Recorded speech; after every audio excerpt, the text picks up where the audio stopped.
28 মাঘ 1415 বাংলা 10 ফেব্রুয়ারি 2009। দেশে এবং দেশের বাইরের সকল দর্শককে শুভেচ্ছা সহ এনটিভি নিয়মিত আয়োজন আজকে সকালে আমন্ত্রণ জানাচ্ছি আমি শিল্পী মহলা নবিশ। প্রিয় দর্শক, আজ আমাদের সঙ্গে আছেন অতিথি মশিউর রহমান খান। আশা রাখছি প্রতিদিনই নতুন নতুন বিষয়ের উপস্থাপনায় আমরা আসব আপনাদের সামনে। মশিউর রহমান খান, আপনাকে স্বাগত আমাদের অনুষ্ঠানে। ধন্যবাদ। প্রিয় দর্শক, আবু হেনা মোস্তফা কামালের প্রতিক্রিয়া দেখে ফিরে আসছি আজকে অতিথির কাছে। মশিউর রহমান খান, এবারের 21শে বইমেলায় আপনার একটি কাব্যগ্রন্থ বেরিয়েছে, যেটি প্রথম কাব্যগ্রন্থ আপনার একক হিসাবে। এর আগে আপনি সম্মিলিতভাবে আপনার কাব্যগ্রন্থ প্রকাশ পেয়েছে। জি। তো 97 সালে পেয়েছে সেটা বোধহয়, না? তাহলে বেশ অনেকটা সময় নিয়ে আপনি আপনার একক কাব্যগ্রন্থ প্রকাশ করলেন। এতটা সময় নিলেন কেন?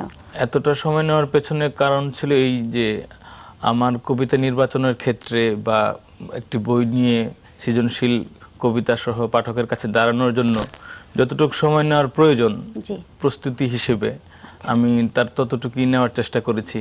পরে যখন একটা সময় হলো যে মনে হয়েছে যে এখন দাঁড়ানো যায় আমার কবিতাগুলো নিয়ে পাঠকের সামনে, তারপরে আর দেরি করা হয়নি, সঙ্গে সঙ্গে বই করে ফেলি। এর মধ্যে আপনি লেখালেখির সাথে তো ছিলেন। এর মধ্যে পুরো সময়টুকুই আমি সারা দেশের বিভিন্ন পত্রপত্রিকায়, লিটল ম্যাগাজিনে লেখালেখি করেছি, বিভিন্ন ব্লগে লিখেছি।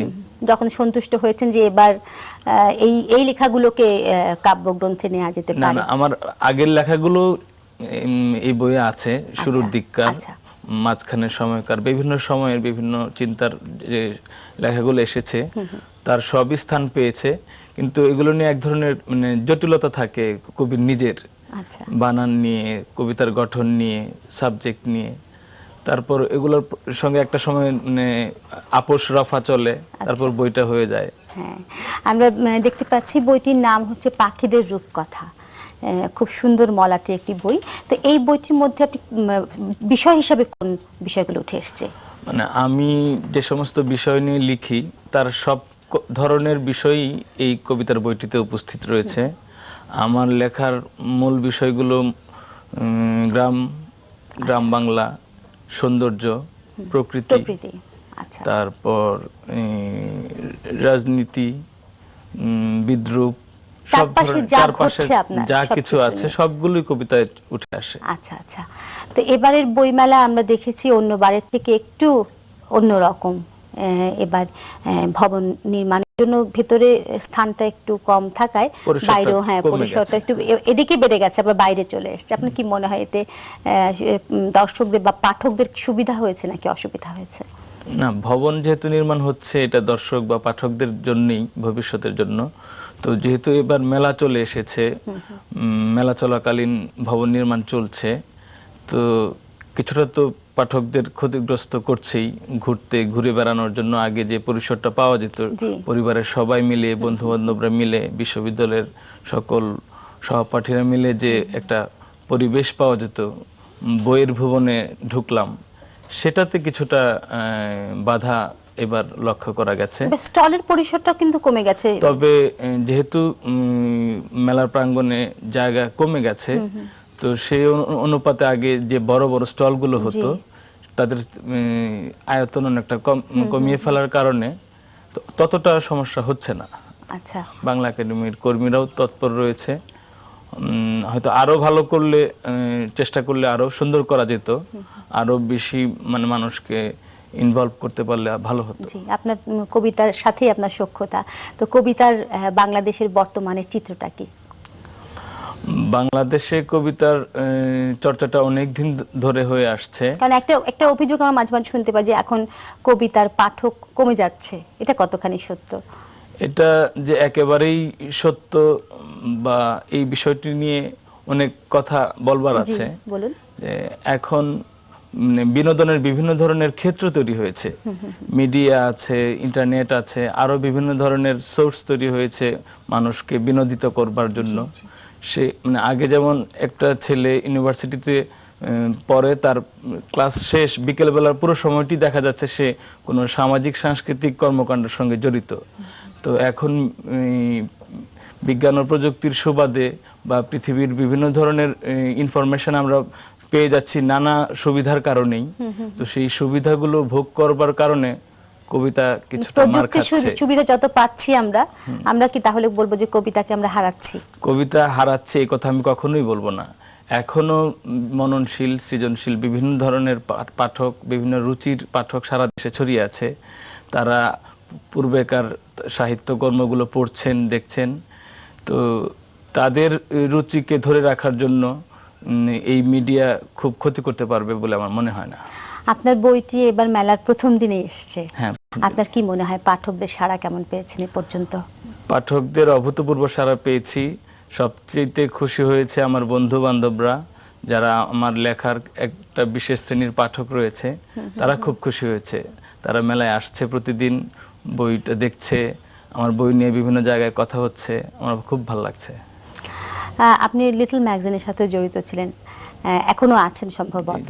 লিটল ম্যাগাজিনের অবস্থাটা কি এখন আমাদের এখানে? আমরা লেখালেখির শুরু থেকেই লিটল ম্যাগাজিন আন্দোলনের সঙ্গে জড়িত। তো বাংলাদেশে সামগ্রিকভাবে লিটল ম্যাগাজিনের যে কনসেপ্ট এখনো খুব তেমনভাবে কনসেপ্টে দাঁড়ায়নি। তবে চেষ্টা চলছে। লিটল ম্যাগাজিন একটি সূচনা মাত্র। লিটল ম্যাগাজিনের মাধ্যমে প্রতিবাদী সাহিত্য রচিত হয়, প্রতিবাদী কথাগুলো বেরিয়ে আসে। সারা দেশে বা পৃথিবীর বিভিন্ন জায়গায় যে সমস্ত লেখক তাদের ভেতরের কথাটা প্রতিবাদ আকারে বলতে চায়, তার একমাত্র মাধ্যম লিটল ম্যাগাজিন। তো বাংলাদেশেও এটা হয়েছে, বিভিন্ন আন্দোলনের সময় হয়েছে, স্বাধীনতার পূর্বে হয়েছে, পরেও হয়েছে, স্বৈরাচার বিরোধী আন্দোলনের সময় হয়েছে। তো এখন অবস্থানটা পাল্টেছে, সারা বিশ্বে এক ধরনের পরিবর্তন আসছে, বিজ্ঞান ও প্রযুক্তির একটা ছোঁয়াচ চলে আসছে। এখন লিটল ম্যাগাজিনের সে কথাটা আমি বলবো না, তবে এটা বলবো যে লিটল ম্যাগাজিন আন্দোলনটা আরো বেশি প্রতিভাবান লেখক কর্মীদের, সৃজনশীল লেখকদের হাতে চলে আসলে এবং তারা নিয়মিত করলে বিভিন্ন বাধা ডিঙিয়ে, তো এই লিটল ম্যাগাজিন আন্দোলনটি আবার সরব হয়ে উঠবে, মানুষের আরো বেশি কাছের হয়ে উঠবে। আমরা দেখি যে প্রতি বছরই 21-এর বইমেলা শেষ হওয়ার পর থেকেই পাঠক এবং যারা প্রকাশক এবং লেখক সবাই উন্মুখ হয়ে থাকে পরবর্তী মেলাটির জন্য। মানে বছরে একটি সময়, এই এত দীর্ঘ সময় নিয়ে একটি মেলা হয়। আপনার কি মনে হয় এই যে পাঠকদের ক্ষুধা বা প্রকাশকদের, আপনার কি মনে হয় যে এই একটি মেলা কি আমার মনে হয় পর্যাপ্ত কিনা? এই যে একটি মেলা, আমরা 21কে ভাবলেই বাংলা একাডেমিকে ভাবি, এই মেলাটির কথা ভাবি। সারা দেশে বিভিন্ন পাঠক যারা আছেন, দর্শক যারা আছেন, তারা ঢাকা শহরে বছরে একবার আসলেও 21শে ফেব্রুয়ারিতে আসবে, বই কেনার জন্য আসবে। এই তারিখগুলো তারা ঠিক করে রাখে। তো তার মানে সারা দেশেই বইয়ের একটি জোয়ার রয়েছে, এই বইমেলার 21-এর চেতনার একটি জোয়ার রয়েছে। তবে আমার কাছে মনে হচ্ছে এখন আমাদের দেশের জনসংখ্যা বেড়েছে, পাঠকের সংখ্যা বেড়েছে, ছাত্রছাত্রীদের, সচেতন ছাত্রছাত্রীদের সংখ্যা বেড়েছে। তো তাদেরকে তাদের ক্ষুধা বা বইয়ের ক্ষুধা মেটানোর জন্য আমার কাছে একটি বইমেলা যথেষ্ট নয় বলে আমি মনে করি। আমার কাছে মনে হয় যে পহেলা বৈশাখও বাংলাদেশের একটি প্রধান উৎসব, বাঙালিদের একটি সার্বজনীন উৎসব। এই পহেলা বৈশাখেও বাংলা একাডেমি তাদের প্রাঙ্গণে আরও একটি বইমেলার আয়োজন করতে পারে এবং সেই সাথে সেই বইমেলাটিতে বাংলাদেশের নিজস্ব লোককৃষ্টি ঐতিহ্য প্রকাশ থাকবে এবং একই সাথে বই থাকবে। আমরা তখন বছরে দুবার লেখকদের সান্নিধ্য পাবো, প্রকাশকদের সান্নিধ্য পাবো। তাতে আরো বেশি উপকার হবে লেখকদের, পাঠকদের, প্রকাশকদেরও অনেক উপকার হবে। তারা ব্যবসায়িকভাবেও অনেক বেশি লাভবান হতে পারবেন। এখন একজন ব্যবসায়ী প্রকাশক তার বছরে একটিবারের ফেব্রুয়ারি মাসের কথা চিন্তা করতে হয়, তারপর আবার আরো একটি ফেব্রুয়ারির জন্য অপেক্ষা করতে হয়। তো যখন তিনি খুব কাছাকাছি সময় আরো একটি বইমেলা পাবেন, তখন তিনি বাছাই করতে পারবেন। অনেক গবেষণাধর্মী, অনেক মননশীল বই, যেগুলোতে অনেক বেশি শ্রম দিতে হয়, সময় দিতে হয়, যত্ন দিতে হয়, সেগুলো বই আমরা অ্যাভয়েড করি। সেগুলোকে করা যায়, নজর দেওয়া যায় যদি আমরা পয়লা বৈশাখে আর একটা মেলার আয়োজন করতে পারি। আমি আশা করব বাংলা একাডেমি এই বিষয়টি নিয়ে ভাববে। দর্শক শ্রোতা, আপনারাও বাংলা একাডেমিকে এই কথাটি বলবেন যেন আরো একটি বইমেলা করা যায়, আরো বেশি পাঠকদের উপকার করা যায়, বইয়ের উপকার করা যায়। নিশ্চয়ই। এবার আমরা নিশ্চয়ই একটি কবিতা আপনার বই থেকে আমরা একটি কবিতা শুনবো। পাখিদের রূপকথা 2। পাখি কিছু উড়ে যেতে যেতে পাড়ি দেয় নীল আর নীল পৃথিবীর, কিংবা পৃথিবীর প্রান্ত থেকে নীল আরো নীল ভেদ করে উড়ে আসে কিছু পাখি, আর ছুঁড়ে যেতে থাকে শস্য দানার মতো ঠোঁটের কোলাহল, দিয়ে যেতে থাকে নাম এক একটি করে মহাকাশে। উড়ে যেতে যেতে তাদের ডানার কারুকাজে একটি দুটি করে ঝরে যেতে দেখা যায় কাশফুল। হাওয়া মেঘ পরশে জন্ম নেওয়া আরো কিছু পাখি, অতঃপর দেখা যায় খোলা আকাশে উড্ডীন। পৃথিবীর মাটিতে পড়ে থাকা তাদের বিষ্ঠা চূর্ণ খুঁটে খুঁটে খায়, আর বন্ধুদের তাড়িয়ে বেড়ায় পাখিদের মতো কিছু প্রাণী। চমৎকার একটি কবিতা পড়ে শোনাবার জন্য আপনাকে অসংখ্য ধন্যবাদ, এবং আমাদের স্টুডিওতে এসে কথা বলবার জন্য আপনাকে অসংখ্য ধন্যবাদ। ধন্যবাদ আপনাকে, এবং সেই সাথে ধন্যবাদ জানাচ্ছি এনটিভির সকল দর্শকদেরকে। প্রিয় দর্শক, আজ এখানেই সমাপ্তি টানছি। প্রাণময় হোক আপনার সারাদিন। জানিয়ে দিচ্ছি আমাদের অনুষ্ঠান সম্পর্কে মন্তব্য লেখার ঠিকানা। প্রযোজক আজকের সকাল, এনটিভি বিএসসি ভবন 7 তলা, 102 কাজী নজরুল ইসলাম এভিনিউ, কারণ বাজার, ঢাকা 1215।